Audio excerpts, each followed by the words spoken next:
think now the use of social media has become such a part of what we do. It's not the same level of where you just have a lawmaker, kind of putting their thoughts into a quick tweet. Many times it's more calculated. You're trying to push an agenda that other people are putting together, be it on the left or the right. So social media is an important part of what we do. It's just even morphed from when we did it 5 or 6 years ago. I just see it as an integral part of keeping in contact with my constituents. And so, while, yeah, certainly there is the political aspect to it, I also feel pretty strongly that people want to know what's happening in my life. I serve in a less political area than Speaker Voss, and so I certainly keep abreast of political issues and use social media to push out ideas. But I also feel pretty strongly that people just want to know what's happening in my day, and I try to give them little snippets of that as well.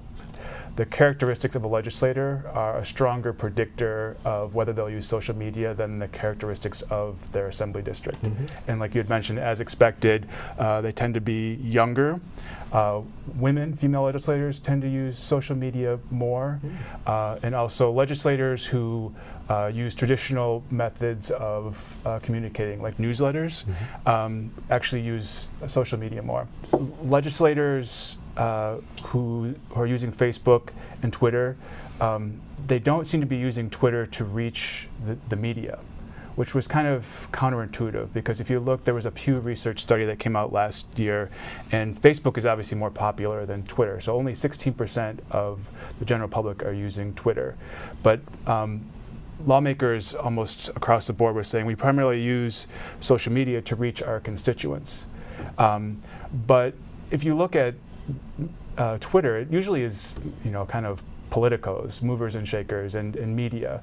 And so for them, to suggest that somehow Twitter is an effective way to reach constituents is at least poses some questions. I tend to repost a lot of issues that get covered in other parts of the state, try and bring people together and understand what are the big issues affecting our state, even when it doesn't get covered in traditional media. I really don't use Facebook or Twitter to communicate with my constituents. It's more to help drive the message statewide. It's more to communicate with the media. Part of the problem with social media in general is that the boundaries which happen in a normal conversation where you have to look somebody in the eye and call them a name, or say something that was rude, there's no barrier.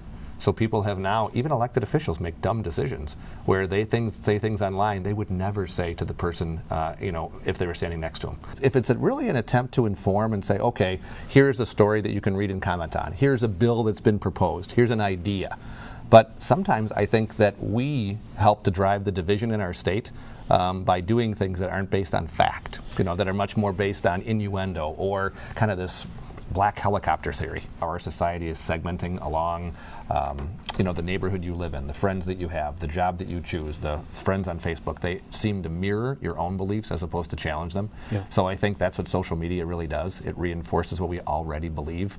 So legislators are very comfortable being reinforced with what they already believe, as opposed to being challenged. There are some real watchdogs, because I watch them also post on comment areas in the general newspaper, and I know that they trend very Republican, and they watch me, and I really appreciate their feedback.